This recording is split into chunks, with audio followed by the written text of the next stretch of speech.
तो आप सभी लोगों का स्वागत है एक और नई वीडियो में। तो आज की वीडियो में मैं एक्सप्लेन करने वाला हूँ बैटल थ्रू द हेवेंस के एपिसोड 41 को, जो कि नॉवल बेस्ड होने वाला है। तो सीन्स और स्टोरी आपस में भी मैच ना करे, मगर जो ऑफिशियल वीडियो आएगा उसकी स्टोरी ऑलमोस्ट सेम होगी। तो जैसा कि आपने लास्ट में देखा, जियान की बॉडी उस कलरफुल लिक्विड की वजह से धीरे धीरे चेंज हो रही होती है और ये प्रोसेस 1 साल तक चलता है। और इनर अकेडमी में भी नए स्टूडेंट आ चुके होते हैं और सभी काफी मेहनत कर रहे होते हैं स्ट्रॉन्ग रैंकिंग की लिस्ट में आने के लिए। और पैन गेट की तरह ही अलग अलग नए स्टूडेंट्स का ग्रुप बन चुका होता है। अब नए स्टूडेंट थे तो सब अपने आप को समझते थे कि भाई हम ही सबसे पावरफुल हैं, लेकिन जैसे ही सब वो पैन गेट का नाम सुनते थे सबकी हवा निकल जाती थी, क्योंकि सब नए स्टूडेंट को पता था उस बैटल के बारे में जिसमें जियान ने ही इस इनर अकेडमी को बचाया था उस फाइट से। जिसके बाद सीन चेंज होता है और हम मैग्मा के अंदर का सीन देखते हैं, जहाँ पर क्लस्टर का जो फ्लेम होता है वो हर तरफ फैला होता है और हम उसी फ्लेम के अंदर दो बॉडीज को देखते हैं, जो कि जियान और क्यूल मेडिशा का होता है। और दोनों के कपड़े पूरी तरह से जल चुके होते हैं और साथ ही उनकी बॉडी में कोई मूवमेंट भी नहीं हो रहा होता है, मानो जैसे लग रहा था दोनों मर चुके हैं। जिसके बाद हम जियान को देखते हैं जो कि बेहोश हुआ होता है और तभी हमें दिखाया जाता है कि जियान को अपने माइंड में एक छोटी सी ग्रीन लाइट दिखाई देती है। जिसके बाद जियान अपनी धीरे धीरे आंखें खोलता है और जोर से बोलता है मैं भी जिंदा हूँ। जिसके बाद जियान अपनी पूरी बॉडी को चेक करने लगता है। जिसके बाद जियान को पता चलता है कि उसकी दाव की बात पूरी तरह से डिस्ट्रॉय हो चुकी है, साथ ही उसके दाव क्रिस्टल से एक छोटी सी फेंट लाइट आ रही है। जिसके बाद जियान अपने मन में बोलता है उसकी दाव की कहाँ है। उसके बाद जियान को लगता है कहीं उसकी हालत पहले जैसी तो नहीं हो गई है। जिसके बाद जियान काफी ज्यादा परेशान हो जाता है और तभी उसे कुछ महसूस होता है। तो जियान देखता है कि उसकी पूरी बॉडी से दाव की बाहर निकल रही होती है और ये दाव की पिछली दाव की से काफी ज्यादा स्ट्रांग है। जिसके बाद जियान अपने पीछे देखता है तो उसे दिखाई देता है उसके ग्रीन कलर विंग्स। तो ये देखने के बाद जियान समझ जाता है कि ये दाव की विंग्स है, जो कि प्योरली दाव की से ही बना है। और यहाँ पर जियान अपने मन में बोलता है कि इस बार तो उसने कोई फ्लाइंग दाव टेक्निक भी इस्तेमाल नहीं किया, ना ही कोई सीक्रेट टेक्निक। जिसके बाद जियान समझ जाता है कि अब उसे किसी की प्रोटेक्शन की जरूरत नहीं है, वो अपनी प्रोटेक्शन खुद कर सकता है। जिसके बाद जियान अपनी फिंगर की तरफ देखता है तो वो देखता है कि उसकी स्टोरेज रिंग गायब है। तभी जियान इधर उधर देखता है और उसे अपनी हैवी रूलर शॉट दिखाई देता है और उसे रियलाइज होता है कि जो मेडिकल पिल्स और इंग्रेडिएंट्स गायब हैं उसी की वजह से वो ठीक हो पाया।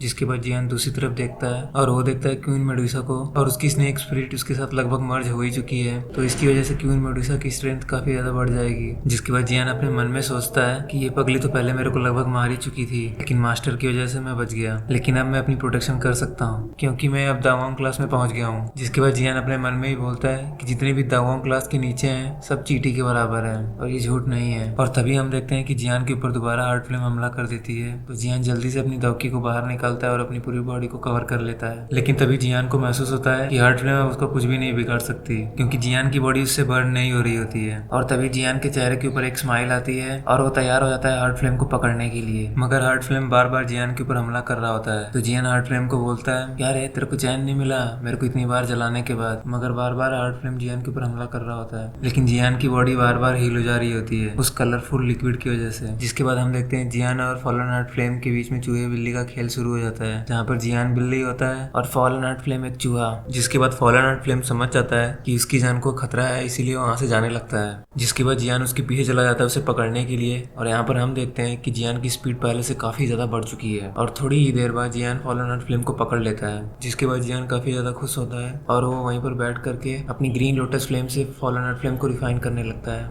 लेकिन जियान को दोबारा पेन स्टार्ट हो जाता है क्योंकि फॉलन हार्ट फ्लेम रेजिस्ट कर रही होती है और साथ ही वो काफी सालों से डीप अंडरग्राउंड में था, इसीलिए उसका टेम्परेचर काफी ज्यादा है। लेकिन जियान को पता था कि अब वो पीछे इस प्रोसेस के बीच में नहीं हट सकता, इसीलिए वो उस पेन को सह रहा होता है। जिसके बाद वो क्वीन मेडुसा की तरफ देखता है और वहाँ पर क्वीन मेडुसा की स्पिरिट लगभग उससे मर्ज हो चुकी होती है, वो फाइनल स्टेज पे थी। जिसके बाद जियान अपने मन में ये बोलता है इस ट्रांसफॉर्मेशन के बाद ये एक्सट्रीमली पावरफुल पर्सन होगी दाओजोंग क्लास की। जिसके बाद जियान अपने माइंड को कंट्रोल करता है क्वीन मेडुसा की बॉडी को देखने के बाद और वो फॉलन हार्ट फ्लेम को रिफाइन करने में ध्यान देता है और थोड़ी ही देर बाद फॉलन हार्ट फ्लेम रिफाइन हो जाता है। जिसके बाद नेक्स्ट स्टेप था मर्ज करने का, तो वो ग्रीन लोटस फ्लेम और फॉलन हार्ट फ्लेम को मर्ज करने लगता है। लेकिन उसकी फ्लेम मंत्रा दाव की इस दो फ्लेम को ब्लॉक कर रही होती है। लेकिन जियान काफी ध्यान से इन दो फ्लेम्स को कंट्रोल करने की कोशिश कर रहा होता है, लेकिन दोनों फ्लेम्स एक दूसरे के साथ कोलाइड हो रही होती है, इसीलिए जियान को काफी ज्यादा पेन हो रहा होता है और ये प्रोसेस काफी देर तक चलता है। और कुछ ही देर बाद दोनों फ्लेम्स मर्ज होने लगती हैं। जिसके बाद जियान बेहोश हो जाता है और कुछ समय बीतता है और जब जियान की आंखें खुलती हैं तो वो देखता है कि दोनों फ्लेम मर्ज हो चुकी हैं। और तभी सीन चेंज होता है और हमें आइबोदोंग और याफी को दिखाया जाता है। और यहाँ पर याफी को जियान की काफी टेंशन हो रही होती है, तो आइबोदोंग बोलता है उसे टेंशन लेने की जरूरत नहीं है क्योंकि जियान अपनी प्रोटेक्शन कर सकता है। जिसके बाद याफी आइबोदोंग को बताती है कि जियान के क्लैन के पास कुछ तो ऐसा है जो मिस्टिक क्लाउड को चाहिए। जिसके बाद आइबोदोंग अपने मन में ही बोलता है कहीं जियान के पास कोई दूसरी दूसरी टेक्निक या कोई दूसरी चीज जो यूनसन को चाहिए। इसके बाद सीन चेंज होता है और हम जियान को देखते हैं और जियान काफी ज्यादा खुश होता है अपनी इस फ्लेम मर्जर की वजह से। और तभी अचानक से जियान की बॉडी से फ्लेम बाहर निकलने लगती है, जिसकी वजह से उसकी माइंड और उसकी बॉडी उसके कंट्रोल में नहीं होती है। जिसके बाद जियान क्वीन मेडुसा की तरफ देखता है और हम देखते हैं क्वीन मेडुसा की स्पिरिट उसकी बॉडी से मर्ज हो चुकी है। और जैसे ही उसकी आंखें खुलती है वो देखती है कि जियान उसके पास आ रहा है। जिसके बाद वो जियान को बोलती है कि अगर उसने कुछ भी किया तो वो उसे छोड़ेगी नहीं। लेकिन जियान भी क्या करता, उसकी बॉडी उसके कंट्रोल में ही नहीं होती। जिसके बाद जियान क्वीन मेडुसा के हाथों कड़ करके नीचे गिर जाता है और उसके बाद जियान उसे गलत जगह किस करने लगता है और साथ ही उसके नाइटी के चीरफाड़ कर देता है। और थोड़ी ही देर बाद जियान अपने इंजन को समझ जाओ कहाँ डाल देता है और जियान अपने इंजन को 1 घंटे तक लगातार चलाता है। जिसके बाद अपने स्पर्म को क्वीन मेडुसा के अंदर ही डोनेट कर देता है और इसके बाद क्वीन मेडुसा बेहोश हो जाती है और जियान अपनी गर्मी को बाहर निकालने के बाद उसी के बगल में लेट जाता है। अब इसके आगे क्या होगा हम नेक्स्ट वीडियो में देखेंगे, क्योंकि ये वीडियो यहीं पर खत्म होता है।